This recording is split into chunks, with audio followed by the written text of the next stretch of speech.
So thank you so much, everyone, for coming. It feels like I've been reflecting on the state for the weeks. It feels like things that really offers us a chance to celebrate what this amazing community has been over the past 14 years, and to also think into and feel into what's going on now and what the future might look like. So that's what we're inviting everyone into today. My name is Matt, for those who I don't know. I know a lot of you very well. And I've been a close friend of the Free Columbia community for the past 12 years or so, since I first started coming through this area, and have been really inspired by what Free Columbia is holding here and really deeply supported in my own journey, my own creativity. And so I'm excited to welcome everyone. And I know so many of us in this room have that kind of story around what Free Columbia has held for us and how it's supported our creativity and our task in the world over the past 14 years. So I was invited just to help us move things along today. And I wanted to start by reading a poem and opening the space with that.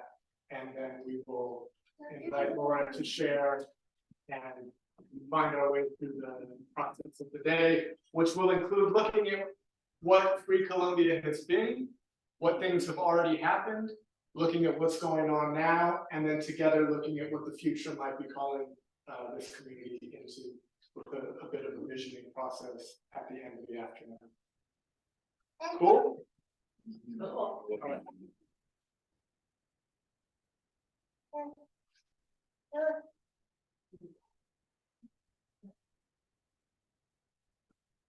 Many of you are familiar with this poem, and it's a poem that has been really important for me in relationship to this community. When I was first invited to this area, I went to a conference that Free Columbia was hosting down at the Basilica in Hudson, and Laura didn't know me at all. And I was like this kid in my late 20s, rolling around, rapping. And she somehow trusted me to open the space each day with a poem. And this is one of the poems that I read. Yeah. It's called When I Met My Muse by William Stafford. When I met my muse, I glanced at her and took my glasses off. They were still singing. They buzzed like a locust on the coffee table and then ceased. Her voice bellowed forth and the sunlight bent. I felt the ceiling arch and knew that nails up there took a new grip on whatever they touched. I am your own way of looking at things, she said. When you allow me to live with you, every glance at the world around you will be a sort of salvation. And I took her hand.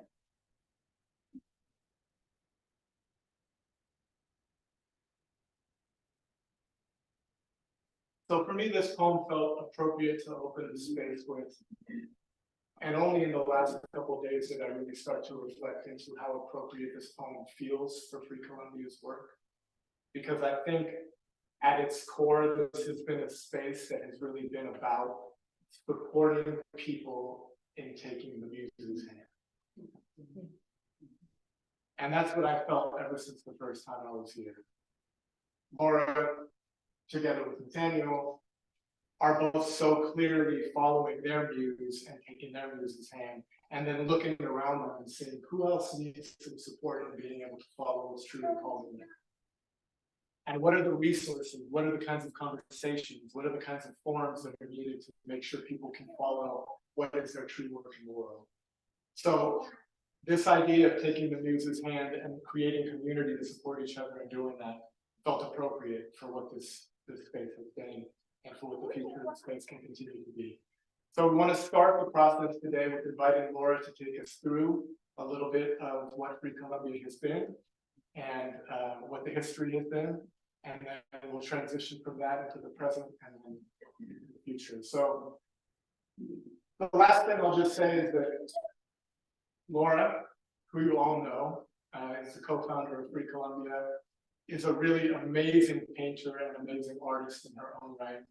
But another really powerful and deep part of her work is to recognize the creativity and gifts in other people and to take interest in it. And to say what you're carrying and what you're bringing and we are inspired about is important for the world. How do we make sure you can do it? And it's huge. Like it's a really, really big thing to be able to hold that Because it's not always easy, as we know, to bring our gifts and to do the things we're called to do, especially financially. And Free Columbia has really been about creating these models that can support people in all ways, not just financially. And so I want to just take a moment, because I don't get the opportunity very often, to thank you, Laura, for holding that kind of space.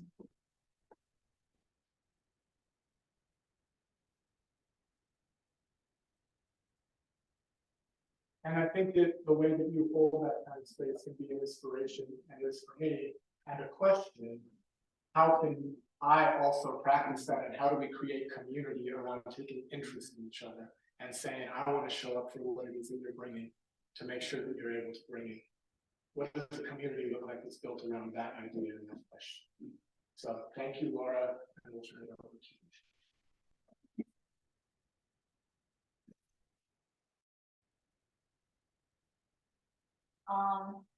First, I just want to thank you all for coming and for all the things that you do in relationship to Free Columbia, but also just all of the things that you do. Yeah, because doing what we need to do in our world today is not always so easy. So thank you for that. Thank you to the board of Free Columbia for the willingness to kind of group around me, especially, but Free Columbia in general, and help me to carry some of the questions that come up. And apparently some of the board members are lost outside on the they have been spotted. So I don't know exactly what's going on, but I do expect them to come through that door. I did see somebody go that way. What? You saw somebody walk by and go that way. So the board of Free Columbia is, I'm just gonna go around the circle, Matt Sawaya, Angela Foster. She drove up here from Atlanta. Yeah, In the hurricane weather. it was crazy, Um, but worth it. I know. And David Schwartz, Pete Lemire, and Allison Fox. Those are the people who are lost somewhere. Okay. He has been spotted. But that's actually what happened. But anyway, we're gonna go forward. But I thank them all, everybody who's here and not here right now. But then I really want on top of that to thank Angela Foster, because Angela not only drove up from Atlanta in the storm, but she also did all of this decorating of the space, which entailed going back through photos that I had sent her, but also all the Being Human magazines where Free Columbia has been featured, and creating all of these hearts and people and things, so that we could hold all of those things in this space. And that was really wonderful. Thank you for doing it. So I'm supposed to take you through a little history of Free Columbia, but I have to say that if I was really going to do it justice, we would be having like a whole marathon weekend where I would keep talking and talking, and you were taking a nap, and you would eat, and I would keep talking, and we're just going to go on and on. And I'm going to try really hard not to do that, since we haven't really planned. We haven't put in the infrastructure that would allow that to happen. It could be like a happening, you know, like we can put mats out on the floor, sleeping bags, but we're not going to do that. Maybe I think 21st birthday. So 15 and a little bit more years ago, I met Nathaniel Williams. And the event of our meeting was that I was running an alternative exhibition space in Hudson. And as usual, so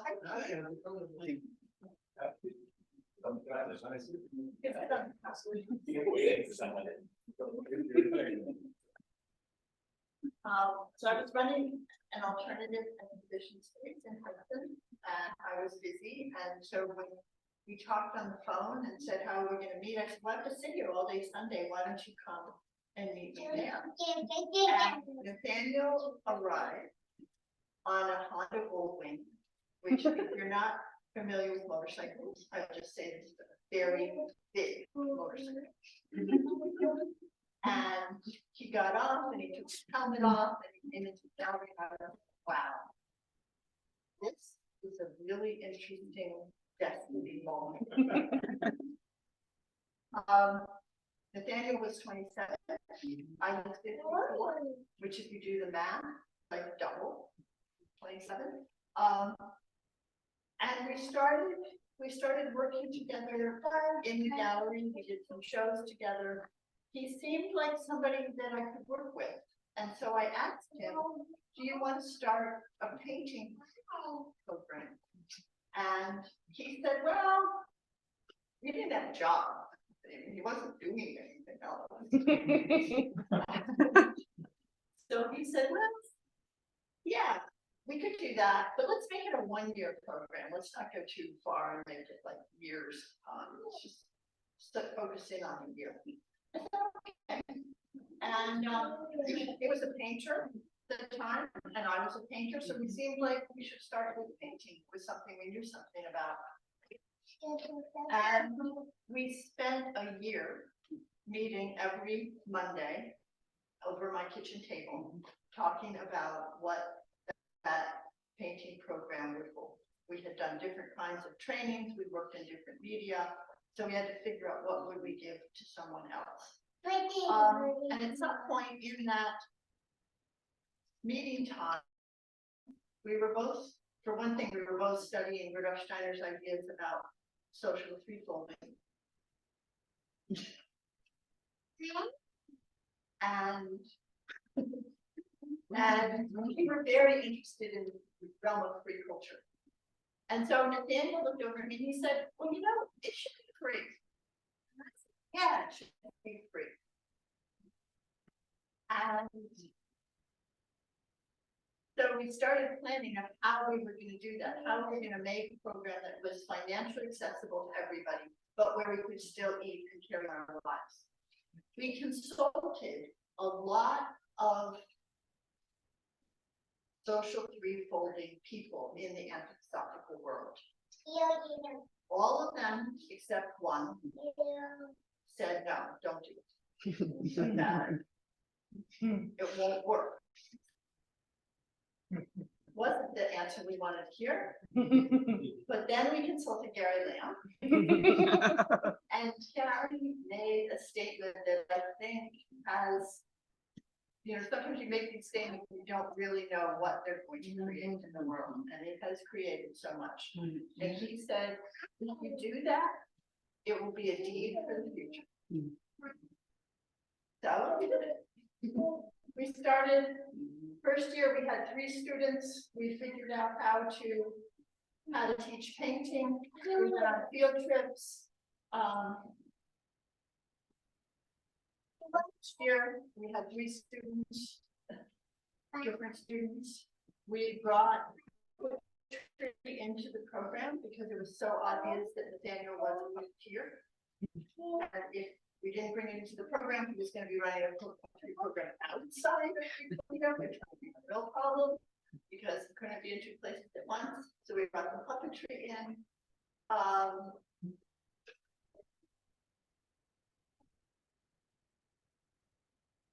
Brought in with me. During the next 10 years, we brought in with me. We brought in the study at the Fisher Institute, and so it became a more diverse program. After 5 years, Nathaniel said, "I'm going to graduate school. I can't have anything to do with Free Columbia anymore. You can close it down if you want to. But as far as I'm concerned, it's over. I was like, whoa, this is my whole life. And so I really wanted it to go for 7 years. And so I asked Jordan if he would carry it with me for a year, for 2 years. I actually asked him if he would do it forever, but he was on the 1-year commitment. And so we ran the full-time program for 2 years, and we added social change into it, and we took field trips and did projects out in the world and asked people questions and did events and went to the city and went to conferences down there. And that was great. So for 7 years, that particular program ran. The next years, 8 through 10 or 11, I ran part-time programming. I ran no residency courses where the same group of people would come for a week and then they would go away and then they would come back. Hopefully having done homework. And then Nathaniel finished graduate school. And he came out of graduate school almost dead, but with a huge vision. And this huge vision he called the MC Richards program. It was a vision of a fascinated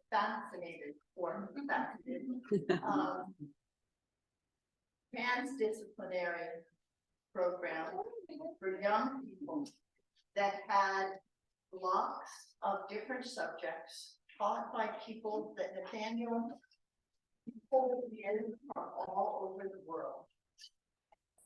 And it was a big vision.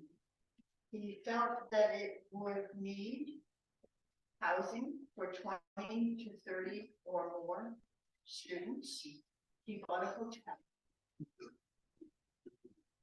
in Philmont. The hotel needed to be renovated. So he started week and weekend projects, inviting people to come and do demolition. And they did. After the demolition, well, let me go a few other things that the vision needed. The vision also needed an art center. So we started negotiating with the village of Philmont to use an old mill building and do renovation of the old mill building. And students came in that first year. Stefan was in that first year. Kai was in the first year. Lucy was in the first year. And it was a really intense program with faculty who were flying in from all sorts of places. And the other thing that happened in that year was we had a pandemic.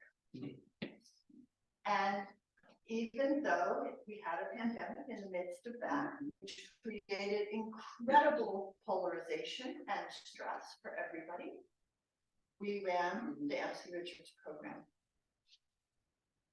But I have to say that life or the world or whatever you want to call it had some different ideas for Nathaniel Williams. He couldn't get the grants that would complete the renovation of the hotel. The village and Free Columbia got sued for trying to create an art center in an old mill building. He met Abigail, and they had their first child, and pretty soon after that they had their second child. So these things together, you can see, might have made it challenging to run the MC Richards program. But on top of that, the Anthroposophical Society in Dornach summoned him to come to Switzerland and to run the youth section.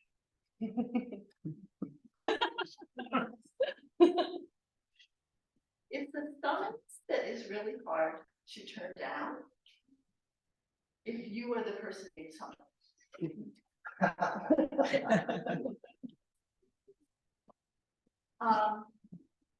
So it became clear that this major vision was going to have to be adjusted. And we didn't really know whether it could go forward or not. But luckily, Stephen Ambrose stepped up into it and said, I'll give it a try.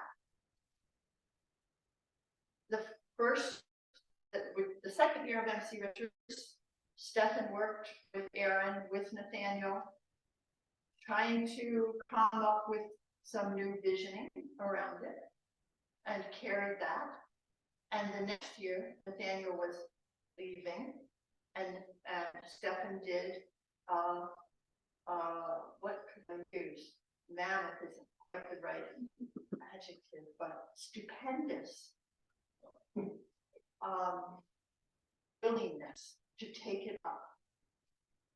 But sometimes one person has in the past united their spiritual biography with an initiative. And the initiative, I think, I don't know this for sure, but I think the initiative is dependent on that spiritual biography. I don't really understand how it all works, but I know that we didn't get the students that we needed to get for it to go forward. And so Stephen began thinking about new forms that could carry into the future. We were all, his form in that last year had a real focus on ceramics.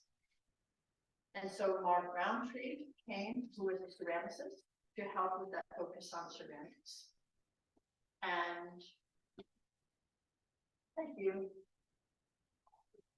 And that year of Free Columbia ended last.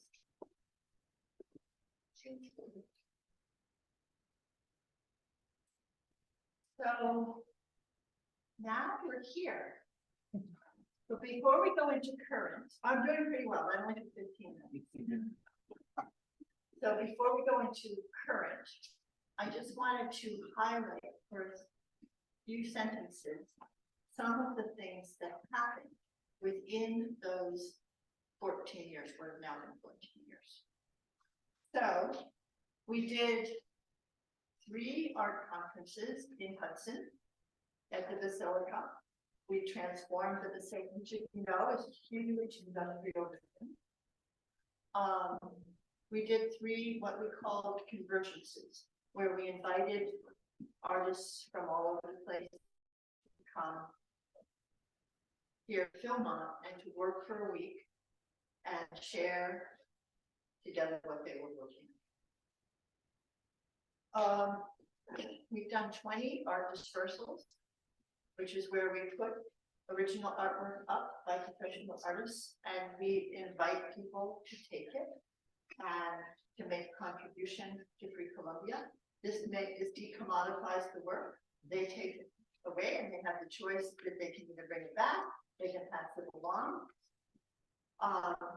but they can't sell it. So it gets decommodified because decommodification of art became one of our greatest missions. We dispersed over 800 pieces of art in those 14 years. We did at least 6 big puppet shows, and the puppets were really big.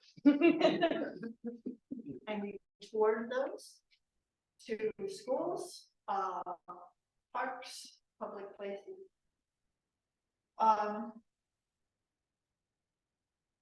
We had a practical arts component, which, as I've said, included ceramics, but also shoemaking, fiber arts, natural dyeing,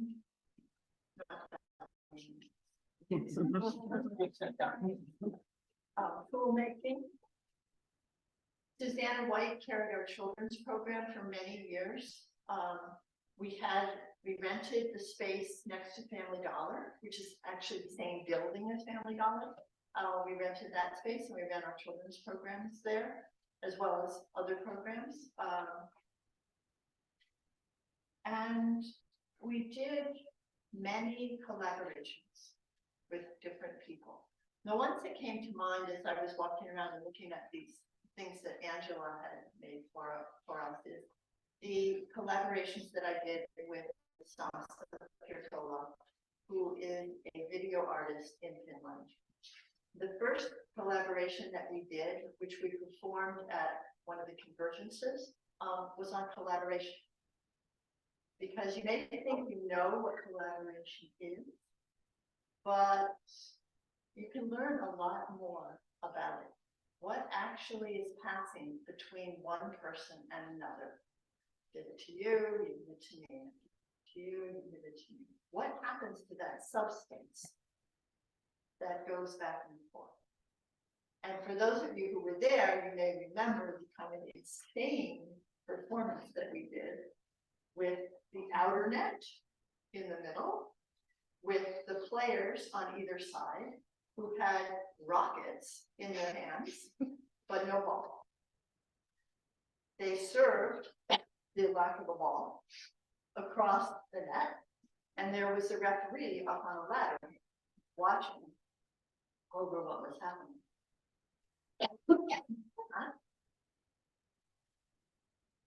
That led to other collaborations. We did the Lazarus Project in Hudson.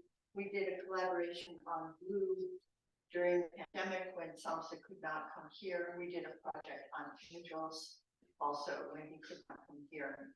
But we brought the videos and we brought the work. So those are just some parts of what's been going on. When I look at the photos that I sent to Angela and she created this viewing, I can't figure out how we did all this. And it's just like, I mean, Free Columbia has held so many things by so many people.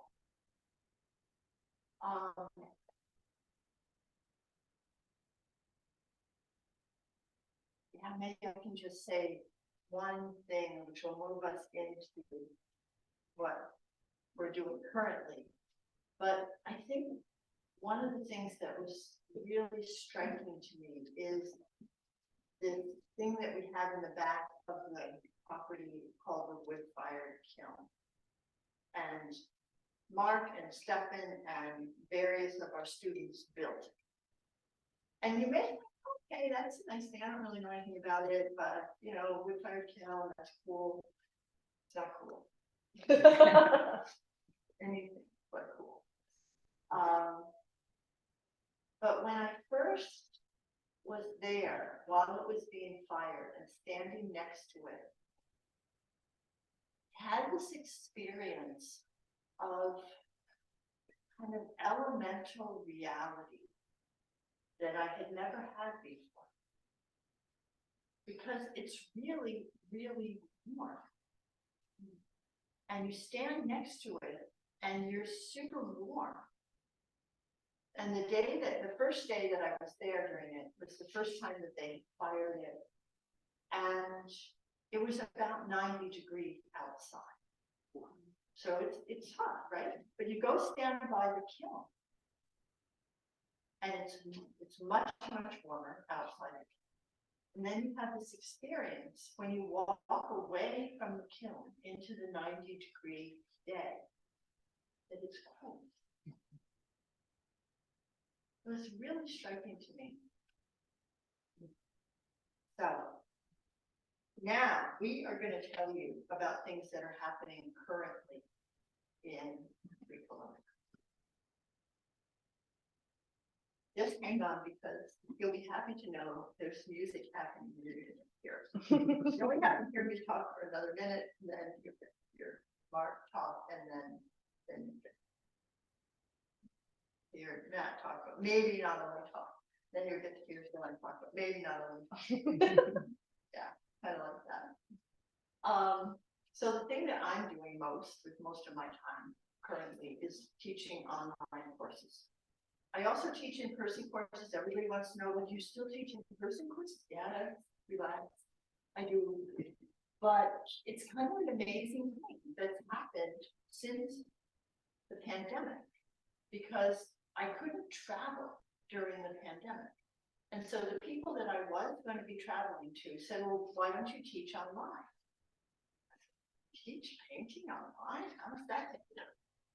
And so I figured out a method for it where people don't actually paint during the Zoom call. They paint in their own time and they show their work on the Zoom call.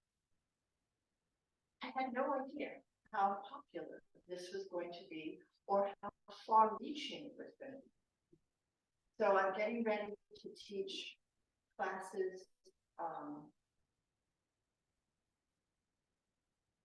they start on September 20th, and we have students now. Free Columbia has students now in Vietnam, in Malaysia, in Turkey, in Germany, in Sweden, in Mexico, in Canada, as well as many, many, many places in the United States. And India. You're big in India.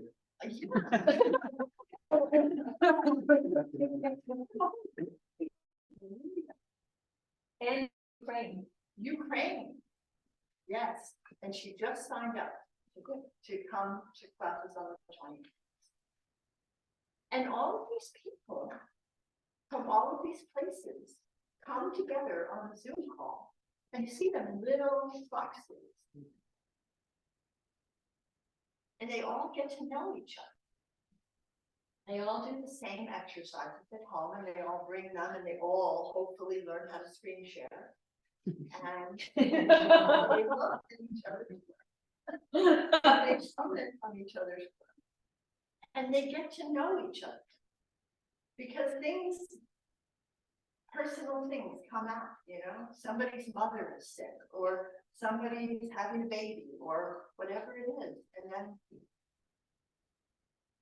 there'll be a person in Canada who says, "How's so-and-so in Malaysia? We haven't seen her for the last couple of weeks."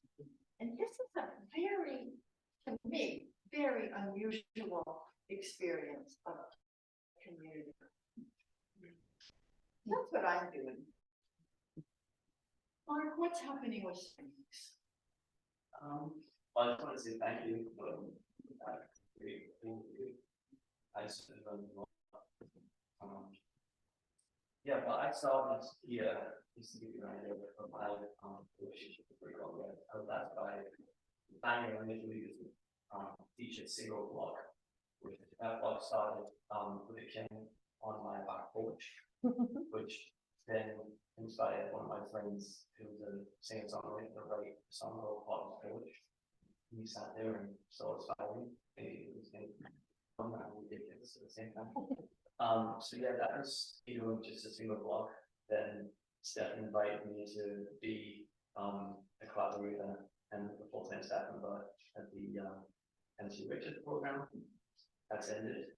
And now my relationship with Free Columbia has transitioned into one of being a what we call a private contractor relationship.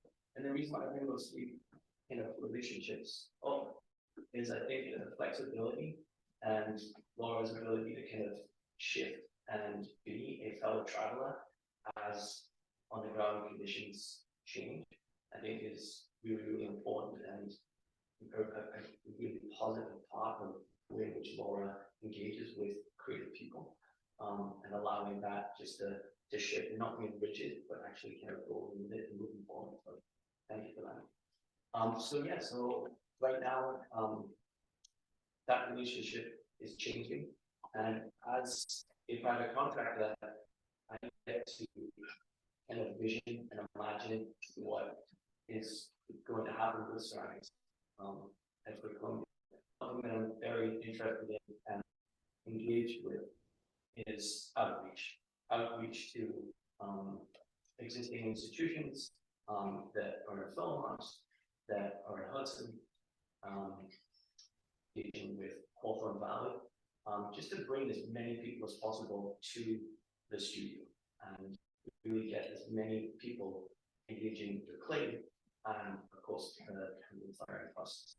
So right now that transition for me is taking over all of my brain and working with collaborators, Loki, who runs programming at platforms, engaging with him to talk about someone's spot, which is a space on Main Street. So just engaging with collaborators and asking kind of what is the desire.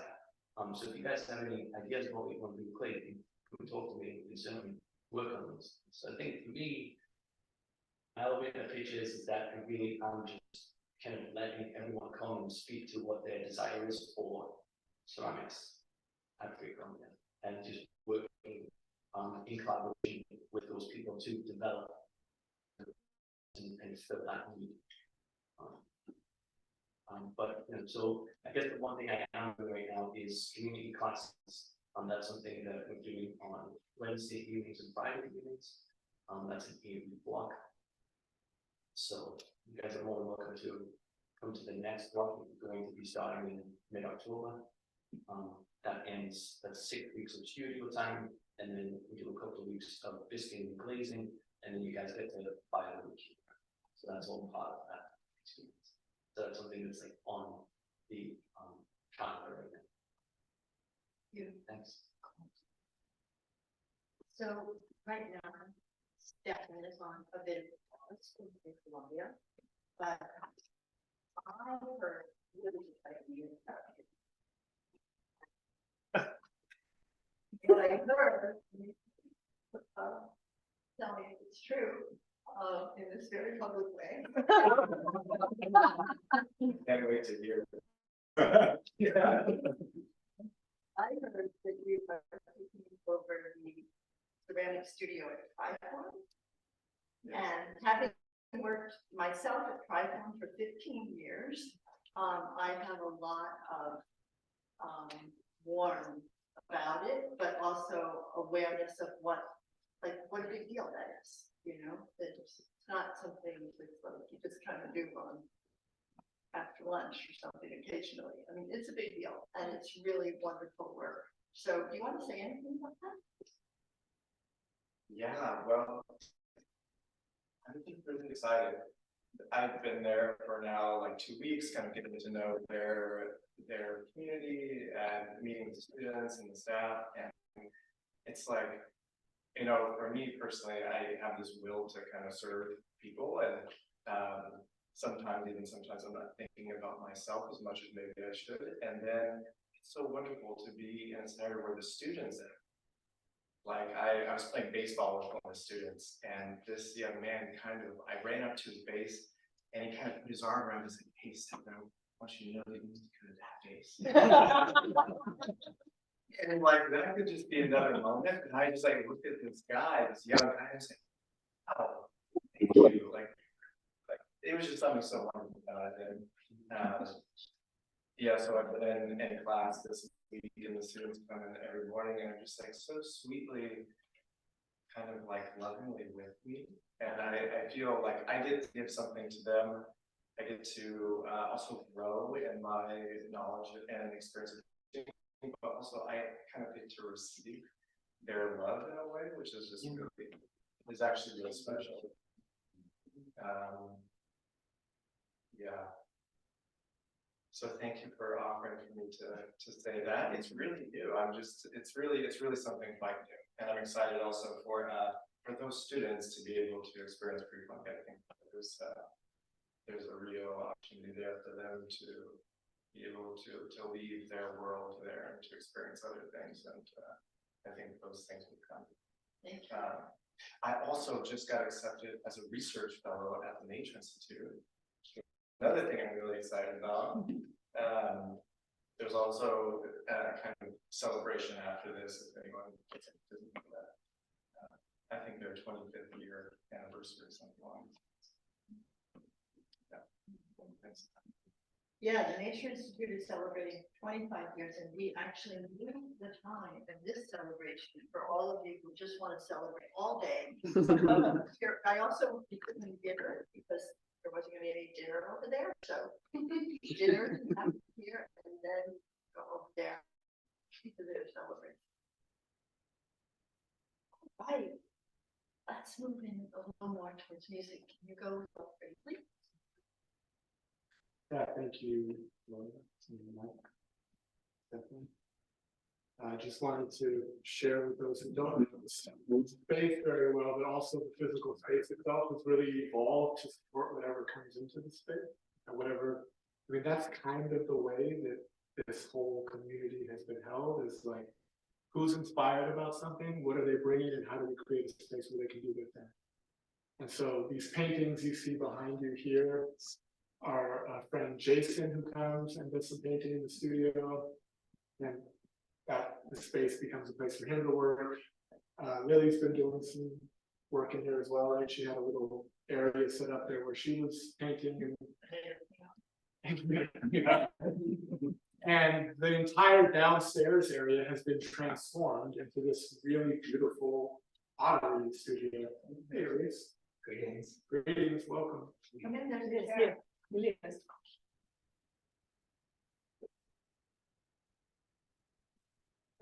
Yeah, so pottery studio downstairs, the kiln in the back, and all of these things are arising not because of an idea that's sort of coming from, you know, we need something and then let's see if people are interested in it. It's coming from people saying like, I'm really fired up to do this.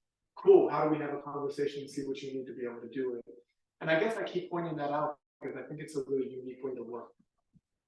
And it's the way of working that is founded in trying to see where the call and the inspiration is and to say, how do we rally around that? And it comes in all different forms at different times. And yeah, so I've been really grateful for that, and I'm really interested in what the potential of that is. Because this quality of being in relationship to people in a way where we begin to pay attention to, like, your task, your gifts, your task, your gifts, what do you need to be able to do that, feels really important for the time that we're in. And I can share that I've been a huge sort of recipient of that kind of support through Free Columbia over the past 12 years. And the most recent chapter, which isn't so recent now, but still feels recent to me, a few months before the pandemic started, end of 2018, end of 2019. Yeah, that's right. That's right. Laura had been saying to me as I would pass through this area at different times, I'm a musician, and so I'd be traveling to do music stuff, and I would come to and spend some time here, and a lot of times I would do performances, sometimes help to facilitate workshops. And Laura had always said to me, if you ever need a space just to like be creative and do your music, you're welcome to come. And she and Stu and Martin had this beautiful yurt on their property. And I had stayed there just for a couple of nights as I was passing through town, and Laura said, if you ever want to come for longer and really spend some time there and create, you're welcome to. And so I did at the end of 2018, 2019, thinking I was just going to stay for a few weeks, and that has turned into over 4 years. We're still on the earth. I'm not still in the year, but I was here for a lot longer than 2 weeks. Hello. Hello.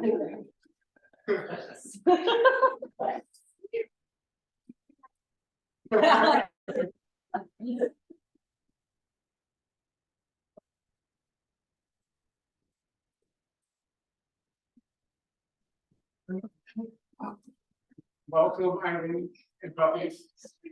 Good. So, yeah, in that was.